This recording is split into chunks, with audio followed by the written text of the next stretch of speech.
os hebreus deveriam fazer, como fazer. Agora nós vamos sair um pouco da nossa continuidade e vamos para outros textos e outros assuntos. Amós, capítulo de número 4, versículo de número 5.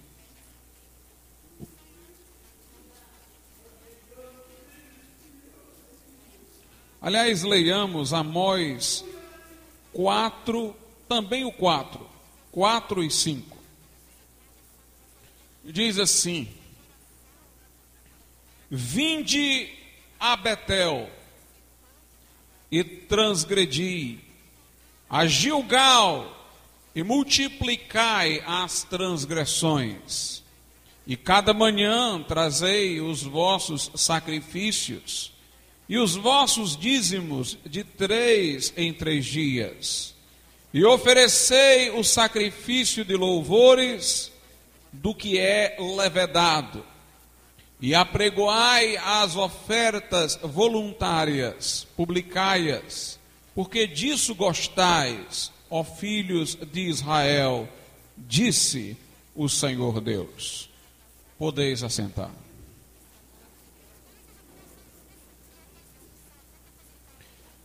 Meus amados irmãos, este texto que nós acabamos de ler, muito embora tenha sido escrito há anos, há séculos, há milênios atrás, ele aplica-se perfeitamente ao que nós temos visto acontecer na cristandade em nossos dias, em muitas denominadas igrejas, em muitos segmentos que se professam cristãos. O versículo 4, por onde nós começamos, ele fala que naquela época o povo de Israel, que era o povo eleito, o povo de Deus, ia a Betel, que quer dizer casa de Deus, mas ia àquele lugar para transgredir. Eles iam a Gilgal e lá multiplicavam as suas transgressões. Portanto, a nação estava em profunda apostasia, em imoralidade, em vida contrária à palavra de Deus. Aquele povo estava em desobediência, desviado dos padrões da aliança que Deus estabelecera. No entanto, diz aqui que a cada manhã eles traziam sacrifícios e traziam dízimos de 3 em 3 dias. Traziam mais do que, na verdade, seria a rotina deles. De 3 em 3 dias estavam diligentemente trazendo os seus dízimos, oferecendo os seus sacrifícios, e concomitantemente a isso estavam transgredindo, estavam multiplicando as iniquidades. Este povo era um povo que cultuava, mas era um povo que pecava logo em seguida, e era um povo que trazia muitas contribuições, muito dinheiro. Meus irmãos, às vezes me espanta que certas igrejas liberais, mundanas, sejam mais prontas a contribuir do que igrejas que seguem a sã doutrina, são zelosas do ponto de vista doutrinário. Eu vejo como certas igrejas mundanas, com facilidade, arrebatam contribuições de alto valor e fazem grandes coisas, enquanto muitas vezes aqueles que estão zelosamente seguindo a doutrina são demasiadamente reservados e contribuem pouco com a obra de Deus. Agora, a lógica disso é a seguinte: Nessas igrejas mundanas e liberais, as pessoas dão para compensar a transgressão que praticam. Elas retribuem à igreja que lhes consola a consciência para que continue vivendo a vida leviana que vem vivendo com grandes contribuições. As pessoas estão prontas a dar, porque é como se fosse um pacto subentendido, implícito. Aqueles pastores confortam consciências culpadas e ao mesmo tempo recebem como reciprocidade a prontidão do povo para contribuir. Por isso, não me causa, por um lado, uma admiração que nessas igrejas haja tanta facilidade de contribuir. Causa-me admiração que aqueles que são zelosos pela doutrina, muitas vezes, não são prontos a contribuir. Eu não estou dizendo que nós devemos contribuir pelo mesmo motivo que eles. Nós devemos contribuir por amor a Deus. Devemos contribuir por devoção à causa de Cristo, para que ela se propague. E nós devemos entender que o nosso amor a Deus deve ser maior do que o desejo destes que são mundanos por aquietação de consciência. Se os tais, na sua vida culpada, compram por tão alto preço uma consciência, entre aspas, tranquila, porque nós, irmãos, que não queremos comprar tranquilizante para a nossa consciência, mas ver a expansão da obra, não damos com muito mais liberalidade e prontidão. Eu estou fazendo essa comparação apenas para mostrar que às vezes o motivo errado pode ser para aquele que caminha erradamente mais entusiástico do que o motivo certo para aquele que caminha acertadamente. A Bíblia diz que nós não devemos ser vagarosos no cuidado, mas devemos ser fervorosos de espírito, servindo ao Senhor. Devemos servi-lo de coração. Mas aqui eu quero mostrar um retrato, um diagnóstico da cristandade em nossos dias, por intermédio destes dois versículos, o 4 e o 5. Aqui nós vemos no 4 que há prontidão em contribuir, e ao mesmo tempo há mundanismo e pecado. Nós estamos vendo nas igrejas que proliferam, tanto aquelas que são igrejas que prometem prosperidade financeira aos contribuintes, como aquelas que não prometem, mas sendo liberais e mundanas, acomodam a consciência do culpado e vendem, na verdade, não o discurso da prosperidade, mas o da tranquilidade de consciência. Nós vemos em cada uma dessas igrejas, nos dois tipos dessas igrejas, pessoas contribuindo e continuando a pecar. O cenário até aqui é muito parecido com aquilo que nós temos visto, que se nos estampa na televisão, quando nós podemos ver programas de muitas igrejas que não têm compromisso real com Deus. O versículo 5, entretanto, mostra uma outra coisa desse retrato. Diz assim: e oferecei o sacrifício de louvores do que é levedado.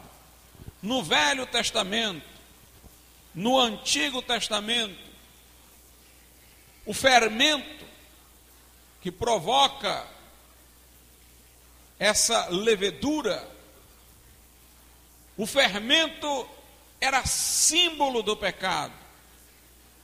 Na Páscoa, os judeus comiam pães ázimos. Aqueles pães sem fermento representavam Cristo. Nós sabemos que Jesus disse aos seus discípulos: guardai-vos do fermento dos fariseus. Portanto, o fermento era um dos símbolos do pecado. A Bíblia diz que nós devemos servir a Deus sem o fermento da malícia, mas devemos servir a Deus com os asmos da sinceridade. Portanto, o fermento simbolizava o mundanismo, o pecado. Aquele povo de Israel, à época do profeta Amós, gostava de louvar. Eles ofereciam sacrifícios de louvores, mas o sacrifício era levedado. Nós temos visto hoje, irmãos, uma adoração, um culto, um louvor levedado. E a rigor, não é um verdadeiro louvor, não é um verdadeiro culto, não é uma verdadeira adoração. Eu me refiro às igrejas que têm feito do culto, do louvor, da adoração, não um momento de devoção do povo de Deus, mas um momento de entretenimento. Ritmos inapropriados são utilizados, ritmos que fomentam uma movimentação física, sensual, com danças carnavalescas às vezes. Uma vez eu fui convidado para pregar numa igreja em que durante o louvor, entre aspas, até luzes acendendo e apagando aconteciam. Luzes coloridas, como se você estivesse numa boate. Eu tive que fechar os olhos para não ver aquilo ali até chegar a hora de pregar e ter coragem. Porque o meu desânimo, se eu continuasse a olhar para aquilo ali, seria tão grande que eu não sei o que faria quando chegasse a hora de pregar. E muitas vezes em que eu tenho pregado em igrejas desse tipo, só o faço uma vez, porque nunca mais me convidam pelas palavras que realmente eu estou disposto a dizer. Eu fui numa outra pregar em que havia umas bailarinas lá na frente. Como elas abriam as pernas no chão, as vestimentas adequavam-se a esses movimentos e deixavam o corpo impropriamente vestido, tanto para andar na rua e muito mais para estar num templo adorando a Deus. Hoje é uma moda, dançarinas no culto.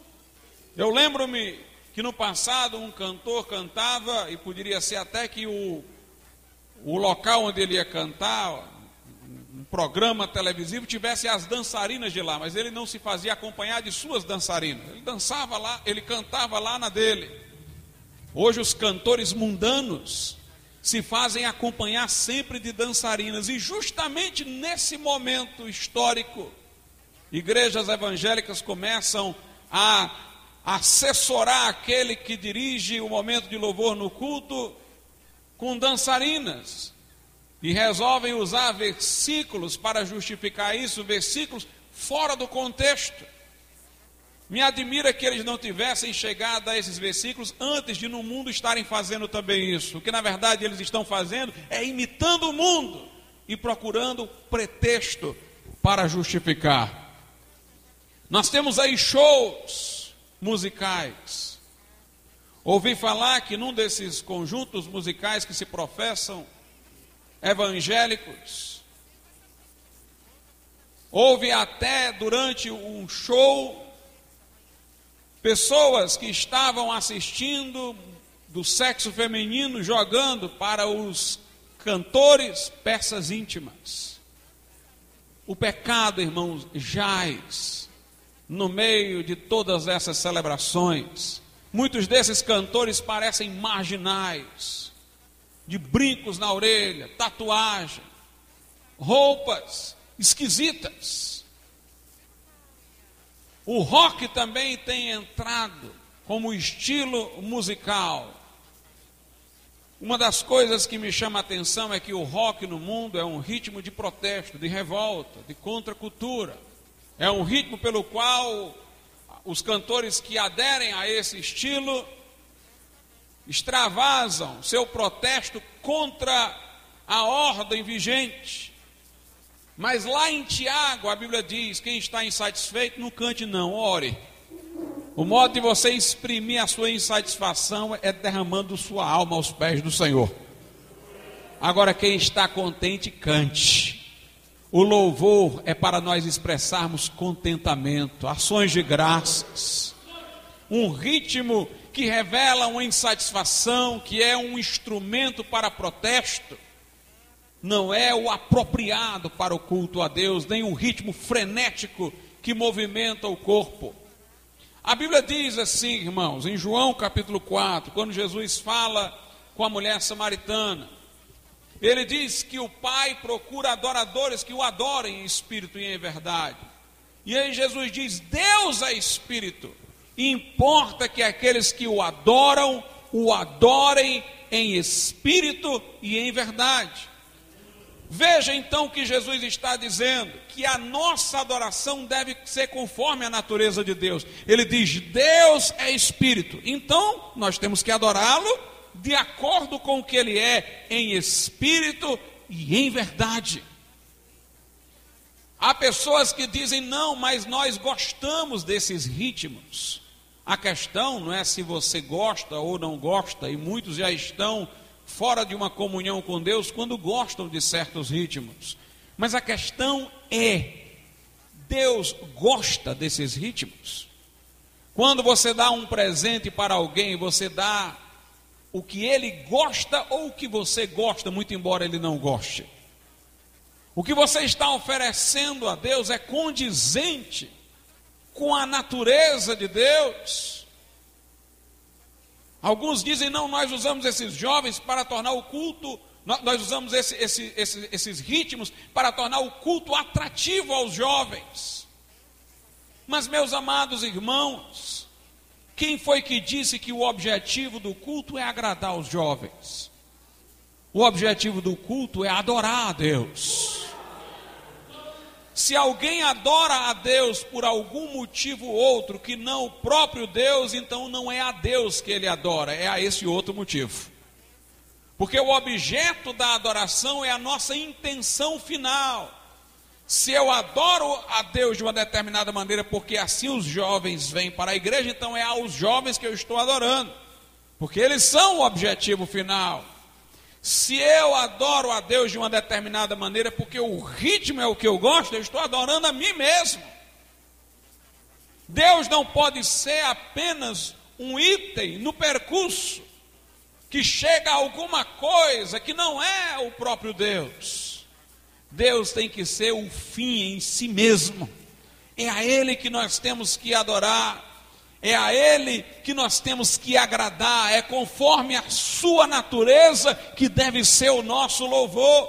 Nós não usamos imagens de escultura como usam os católicos, porque Deus é espírito, e deve ser adorado em espírito, não através de representações visuais, sensitivas, físicas. Deus é espírito, então a adoração que eu presto a Ele deve ser de um tipo que movimente o meu espírito, não que movimente o meu corpo.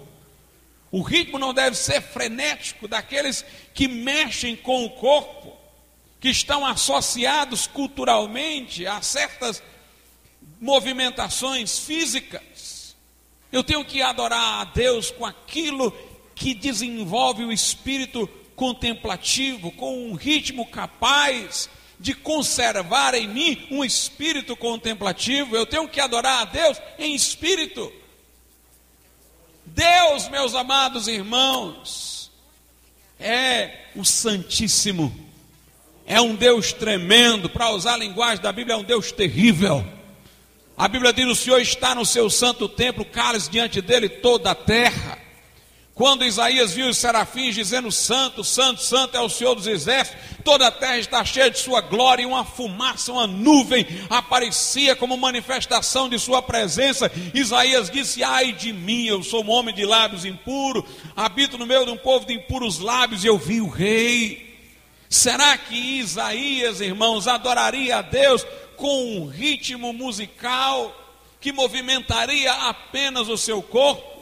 Será que ele se vestiria como esses cantores aí? Será que ele iria fazer um show desses que há por aí? Diante de Deus deveria haver temor e tremor,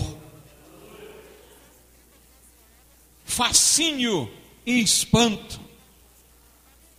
atração, porque Ele é glorioso, e estremecimento. A adoração deve ser conforme a natureza de Deus. Calvino diz, nossa adoração deve ter peso de glória, porque Deus é glorioso, porque Ele é o Todo-Poderoso, porque Ele é o Shaddai. Quando Ele apareceu no monte, o monte fumegou, o povo disse a Moisés, fala lá com o Senhor e depois conta para a gente, que nós não queremos nem chegar perto. Este povo aí, irmãos, naquele momento em que entendia profundamente o sentido da presença de Deus, eu tenho certeza, não iria exibir sensualidade, leviandade diante do Senhor. Nós temos os filhos de Arão, que foram consumidos, porque apresentaram a Deus fogo estranho. O juízo de Deus é contra aqueles que profanam o seu santo culto. Devemos adorar a Deus em espírito e em verdade. Devemos adorar a Deus como Ele é santo. Nossa adoração deve expressar santidade. Os incrédulos que não têm a comunhão com Deus que nós temos, devem ter uma ideia do Deus que adoramos na forma como o adoramos. Ou seja, aquele que nos visita, olhando a forma como nós louvamos, ele tem uma ideia de Deus, que nós adoramos a Deus conforme Ele é. Se nós quisermos fazer um culto de entretenimento, a visão que eles terão de Deus é equivocada, irmãos. Deus disse aqui a Israel, vocês pecam, mas contribuem, de 3 em 3 dias vocês estão aí. Vocês oferecem sacrifícios de louvores do que é levedado, do que está contaminado, e apregoai ofertas voluntárias, publicai-as. Era um povo que gostava de show, irmãos, de apresentação.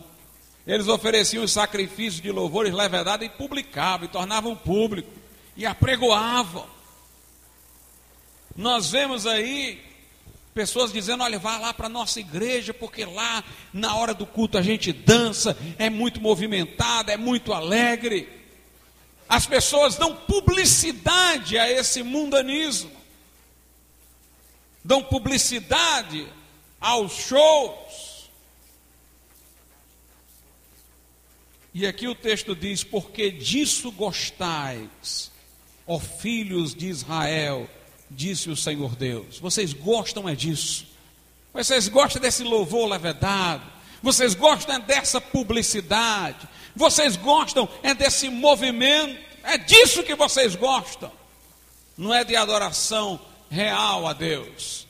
Era um povo que contribuía, era um povo que tornava carnavalesco o louvor, e era um povo que gostava de exibição, de apresentação.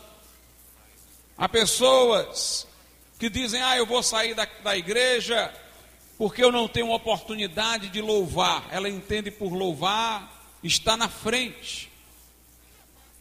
Ela não entende que no seu lugar ela está louvando tanto quanto um irmão que está cantando aqui na frente. Louvar, irmãos, não é se exibir, não é se apresentar. Louvar é adorar a Deus, é bendizê-lo, é relacionamento direto com Ele. A Bíblia diz, enchei-vos do Espírito, falando entre vós com salmos, hinos e cânticos espirituais. Esse é o nosso incentivo, essa é a nossa motivação, é a plenitude do Espírito Santo em nossas vidas. E a Bíblia diz, falando entre vós com salmos, hinos e cânticos espirituais, pelas regras de gramática, o último adjetivo aí, o adjetivo do último substantivo, se aplica aos anteriores. Então eu tenho que me encher do Espírito falando em salmos espirituais, em hinos espirituais, em cânticos espirituais. E se há hino espiritual, se há cântico espiritual, se há salmo espiritual, é porque existe também o carnal. A Bíblia não adjetivaria, não falaria em salmos, hinos e cânticos espirituais se não houvesse o salmo, o hino, o cântico carnal. Portanto, tem aquele que é espiritual. O que é espiritual vem da plenitude do Espírito Santo. Aleluia. Nossa inspiração para compor hinos, irmãos, não é imitar o Roberto Carlos, como tem um cantor aí. Nossa inspiração para compor hinos não é concorrer com versões do mundo de música sertaneja. Nossa inspiração vem do Espírito Santo. Enchei-vos do Espírito Santo, falando entre vós com salmos, hinos e cânticos espirituais. No passado era o mundo que imitava o estilo musical da igreja. A igreja, ela tinha a música mais bonita, a música mais excelsa, e as pessoas, quando cantavam a música secular, procuravam imitar os estilos da igreja. Mas, meus irmãos, hoje nós vemos uma decadência na música. Onde estão aqueles homens que fizeram os hinos da harpa cristã, do cantor cristão? Porque não aparecem mais pessoas para fazer hinos tão sacros, tão elevados, tão bonitos. Há uma falta de inspiração, há uma falta de comunhão com o Espírito Santo e uma imitação de versões do mundo de música. Nós temos muito mais motivos para adorar a Deus, para celebrar e cantar do que as pessoas do mundo. Nós temos uma inspiração muito mais poderosa que a das pessoas do mundo. David Wilkerson escreveu um capítulo no seu Tocai a Trombeta em Sião, que era a música do diabo na igreja, era o título do capítulo. E ele protestava contra o rock, a música inapropriada para o culto. E ele dizia assim: eu tenho uma sugestão para você que quer disputar na Bíblia, se essa música pode ou não pode. Ele disse: passe uma semana em jejum e oração. E depois coloque uma dessas músicas aí de rock na sua frente e vá ver como o seu espírito vai estranhar. Meus irmãos, uma outra coisa importante. Na igreja primitiva não havia instrumento musical. Os cultos eram simples. E mesmo quando a Bíblia fala lá no céu de instrumento musical, é harpa. Eu queria ver alguém ser roqueiro sem instrumento. E eu queria ver alguém cantar rock com harpa. Um ritmo que depende do instrumento não pode ser de Deus, irmãos. Não pode. É barulho. É barulho. Portanto, nós vemos aqui toda essa corrupção na esfera da música nos dias de hoje. Nós vemos essa prontidão de contribuir e a transgressão continuando. Mas Deus, irmãos, diz assim, Amós 3:2, ele diz a Israel: de todas as famílias da terra, só a vós vos tenho conhecido, portanto eu vos punirei por todas as vossas iniquidades. Os incrédulos costumam criticar a Bíblia, porque dizem assim: Deus escolheu o povo de Israel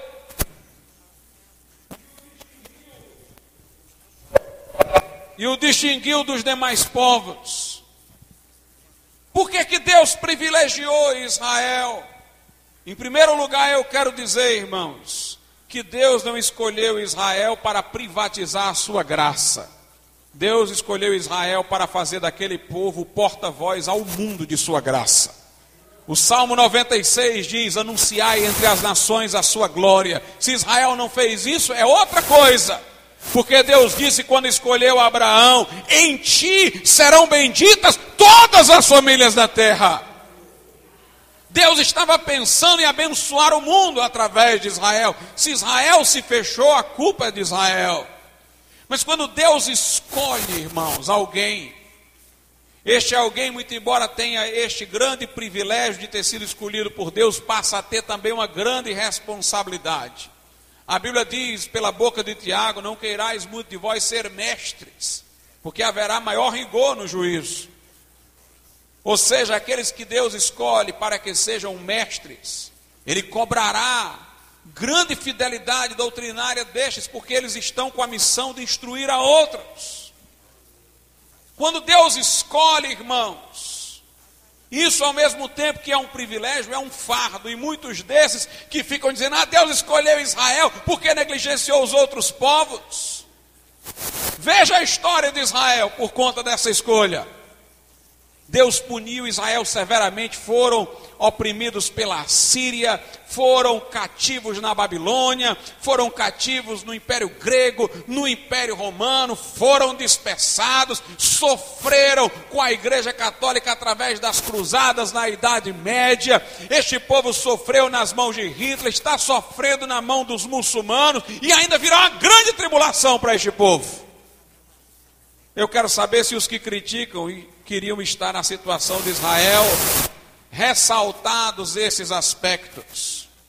Deus escolheu Paulo, um grande privilégio. Mas veja o que Paulo passou. Recebeu 40 açoites menos um. Paulo naufragou, foi perseguido pelos judeus, sofreu perigo entre falsos irmãos, perigo entre os gentios, desceu de uma muralha dentro de um cesto, e ele disse, ainda pesa sobre mim o cuidado de todas as igrejas, porque quando Deus escolhe, há um princípio que C.S. Lewis chamou de vicariedade. Aquele a quem Deus escolhe é para colocar o fardo do mundo em cima dele. Quando Deus escolhe, isso é uma bênção. Mas Deus escolhe para aquele ali ser um instrumento a favor do mundo. Deus escolheu profetas e os conclamou a ficar na brecha pelo povo. Deus escolheu profetas e os enviou ao povo. E nós vemos os profetas sofrendo, e Jeremias gemendo e chorando. Aqueles a quem Deus escolheu peregrinam por um caminho mais difícil do que os outros. Aqueles que têm missão específica sofrem mais do que os outros, mas no final também terão a sua coroa de glória. Deus não escolhe ninguém para privatizar a sua graça. Deus escolhe sempre alguém para fazê-lo um canal de sua graça. E aqui Deus está dizendo a Israel, eu vos escolhi de todas as famílias da terra, portanto eu vos punirei.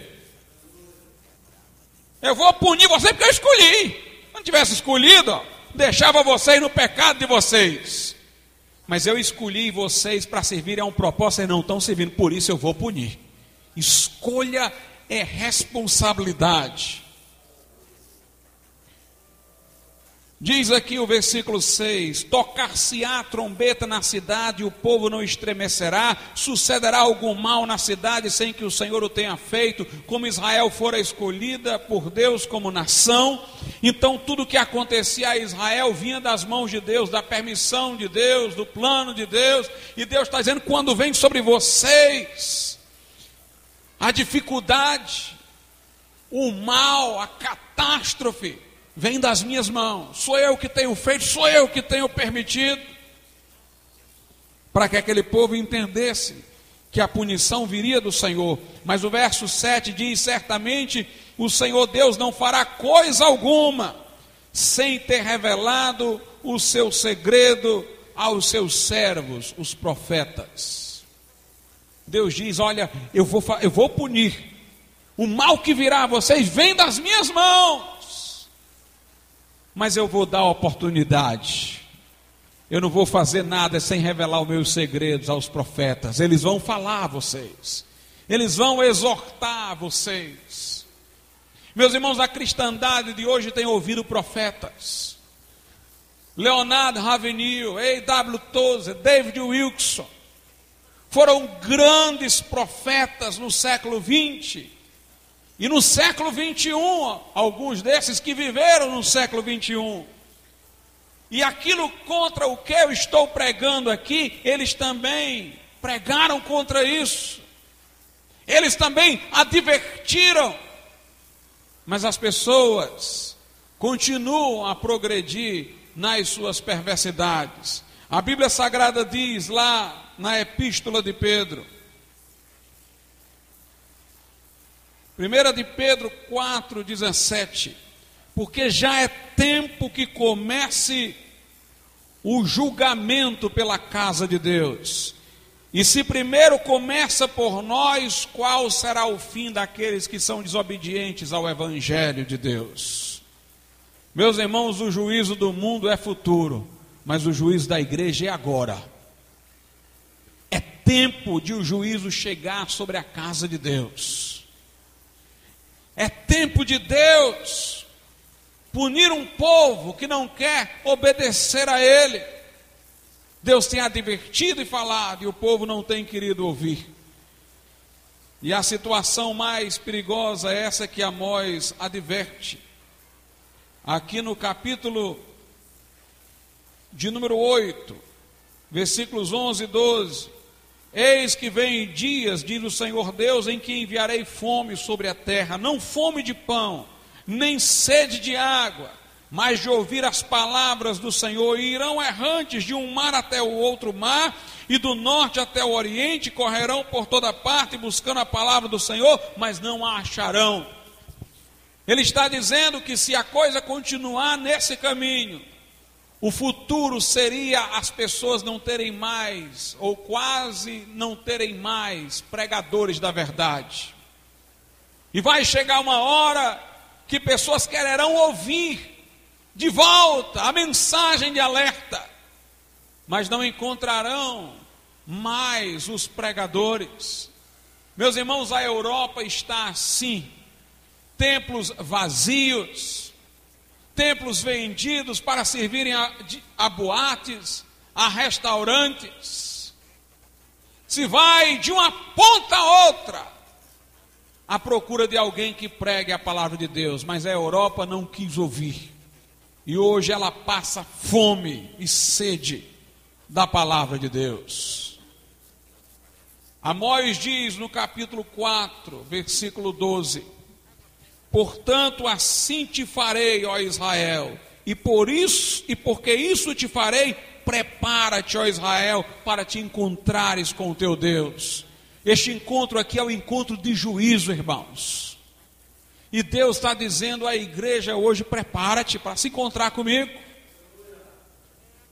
para se encontrar para juízo. Prepara-te para se encontrar. Eu louvo a Deus porque Nínive escutou a pregação de Jonas. Jonas não foi nem de bom grado, mas o povo escutou. Como Pedro foi quase arrastado pelo Espírito Santo para pregar na casa de Cornélio, foi de má vontade, mas lá Jesus salvou e batizou no Espírito Santo. Um povo que queria mais ouvir do que o pregador pregar. É preciso que haja arrependimento e confissão. Arrependimento, irmãos, é uma coisa profunda. Não é só o remorso é a lamentação pelas consequências do nosso erro. O remorso, ele medita nas consequências do pecado, não no pecado em si. Quando alguém se arrepende, ele vê o pecado como perverso em si mesmo, independente das consequências. O pecado é que é horrendo, é que é maldito. Ele vê o pecado como Deus vê. Ele olha o pecado da perspectiva de Deus e vê como o pecado é algo horroroso, odiento, abominável, como deve ser objeto de vergonha e de repúdio. Hoje, meus irmãos, essa adoração frívola tem diminuído na igreja a consciência de pecado. Porque quando o homem adora a Deus mesmo, ele sente-se bem pequenininho. Porque na presença de Deus a consciência é despertada, ela fica mais sensível. E a pessoa, enquanto adora, vê logo que está errado se tiver, sente logo o seu pecado, baixa logo a cabeça. Quem sou eu para adorar a Deus dessa maneira? Foi assim que Isaías fez, ai de mim! Na verdadeira adoração, a pessoa sente logo que está errada. Deus prescruta logo nossa mente e coração, põe a gente diante do espelho e a gente vê logo o que está errado para confessar. A adoração verdadeira transforma, porque enquanto contemplamos a glória do Senhor, somos transformados de glória em glória na mesma imagem. A verdadeira adoração e louvor não apenas é oferecida a Deus, mas Deus está presente nos louvores, diz a Bíblia no livro de Salmos. Como a adoração tem fracassado, porque tem se tornado entretenimento, então, irmãos, a consciência de pecado tem diminuído e o arrependimento verdadeiro não tem acontecido. Há remorso, lamento pelas consequências negativas do pecado, mas não há aquela visão de quão odiento, quão abominável é o pecado. Pessoas não estão mais se abominando no pó e na cinza, rasgando suas vestes, caindo com o rosto em terra, lamentando suas misérias.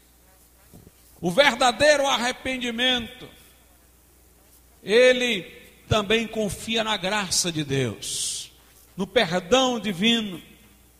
E o perdão de Deus, irmãos, ele não é apenas uma realidade criada por nós mesmos, que nos satisfaz psicologicamente. A gente bota na cabeça que Deus nos perdoou para a gente poder conviver com a culpa do passado. O perdão de Deus é algo real, é algo que tem poder. Jesus disse àquela mulher adúltera: eu não te condeno. A perdoou, mas quando a perdoou, libertou-a de seu passado. Agora vai, tu é outra, não peca mais. Jesus disse a uma outra: perdoado que são os teus pecados. Ela caiu aos pés de Jesus e chorava, e lavava os seus pés com lágrimas, e enxugava com os cabelos. Jesus disse: a quem muito é perdoado, muito ama.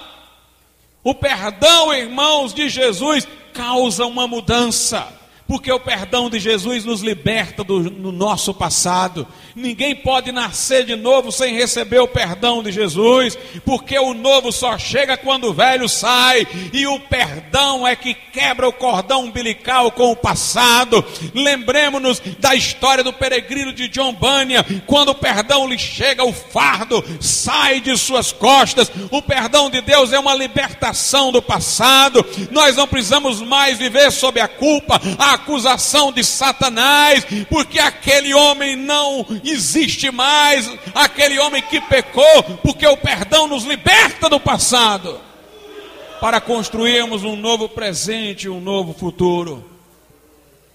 O perdão de Deus também não é uma coisa burocrática. Tem gente que imagina o perdão de Deus como ir num cartório e obter uma certidão.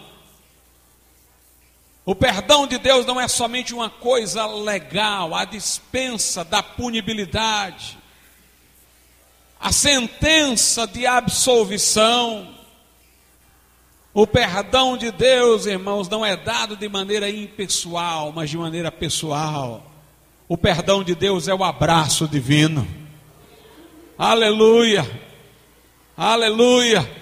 A parábola do filho pródigo mostra isso. O filho voltou e o pai o avistou de longe, porque estava sempre à porta esperando por ele. O pai correu ao seu encontro, abraçou e beijou. Enquanto ele pedia perdão, o pai já lhe calçava, já lhe vestia, já ordenava uma celebração, porque o perdão de Deus é a restauração de um relacionamento quebrado, é a restauração da comunhão. Mas o verdadeiro perdão só pode ser conhecido por aqueles que adoram de verdade, por aqueles que sentem o seu pecado e se arrependem de verdade. Não vamos, irmãos, esperar o julgamento. Vamos conhecer o que é adorar a Deus outra vez. O que é adorar a Deus. Nós podemos estar livres de todos esses vícios externos. Uma música mundana, um ritmo inapropriado, um espírito carnavalesco. Podemos atender a todas as formalidades bíblicas, estar adorando num ritmo correto, com uma música sacra. Mas ainda assim podemos não ser verdadeiros adoradores. Se Deus não é o nosso fim último, se o nosso coração não se comove com a sua presença, se sua presença não é uma realidade para nós. A Bíblia diz: enchei-vos do Espírito, falando entre vós com salmos, hinos e cantos espirituais, salmodiando ao Senhor no vosso coração. Não é só falar, é no coração. Deus procura adoradores, porque eles são uma espécie em extinção. Ele está catando, Ele está investigando, para ver se encontra adoradores, que o adorem em espírito e em verdade. Vamos ficar de pé. Senhor nosso Deus e Santo Pai, te louvamos por tuas palavras que são verdadeiras, ó Pai, pela voz profética do teu Espírito que nos alerta e chama. Ó Deus, que quem tem ouvidos ouça o que o Espírito diz às igrejas. Traz, Senhor, um arrependimento geral. Traz, ó Deus, ao teu povo a verdadeira adoração, comoção. Muda vidas, ó Pai, pelo teu perdão que liberta do passado e restaura o relacionamento contigo. Em nome de Jesus nós te pedimos. Amém, Senhor. Meus irmãos, quando nós perdoamos os outros, é fácil de entender. Por mais que seja difícil, é fácil de entender. Porque nós perdoamos, porque precisamos do perdão do outro. É uma reciprocidade. Perdoar para ser perdoado. Mas Deus, irmãos, não precisava que nós o perdoássemos. E Ele nos oferece perdão. Esse é o mistério do seu amor.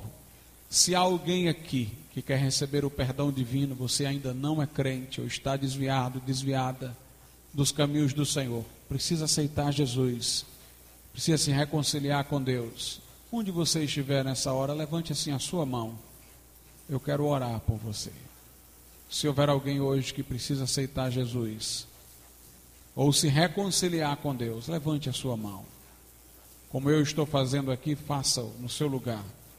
Nós iremos orar por você.